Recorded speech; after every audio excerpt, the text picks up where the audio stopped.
Model ও অভিনেত্রী জান্নাতুন তাজরি অরার করা শ্লীলতাহানির মামলায় জামিন পেয়েছেন তরুণ গায়ক আবু জাহিদ ওরফে জাহিদ অন্তু।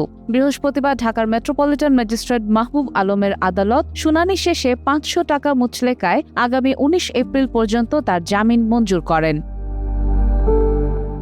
এদিন আসামি পক্ষের আইনজীবী সৈয়দ নজরুল ইসলাম জামিন আবেদন করেন। অন্যদিকে বাদীপক্ষের আইনজীবী জসিমউদ্দিন এর বিরোধিতা করেন। উভয় পক্ষের শুনানি শেষে আদালত জামিনের আদেশ দেন। মামলার বাদীও এ সময় আদালতে উপস্থিত ছিলেন।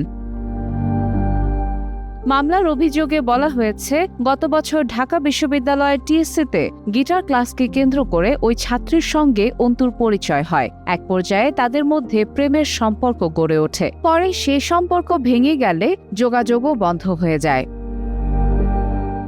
তবে গত 27 মার্চ একটি পণ্যের ফটোশুটের কথা বলে অন্তু তার প্রাক্তন প্রেমিকাকে গুলশানের বাসায় ডাকেন। অভিযোগ অনুযায়ী সেখানে তিনি তার ইচ্ছার বিরুদ্ধে শরীরের স্পর্শকাতর স্থানে হাত দিয়ে যৌন নিপীড়ন করেন। এক পর্যায়ে বাধা দিলে তাকে মারধরও করা হয়। এতে তার মুখ, গলা ও মাথায় আঘাত লাগে বলে মামলায় উল্লেখ করা হয়েছে।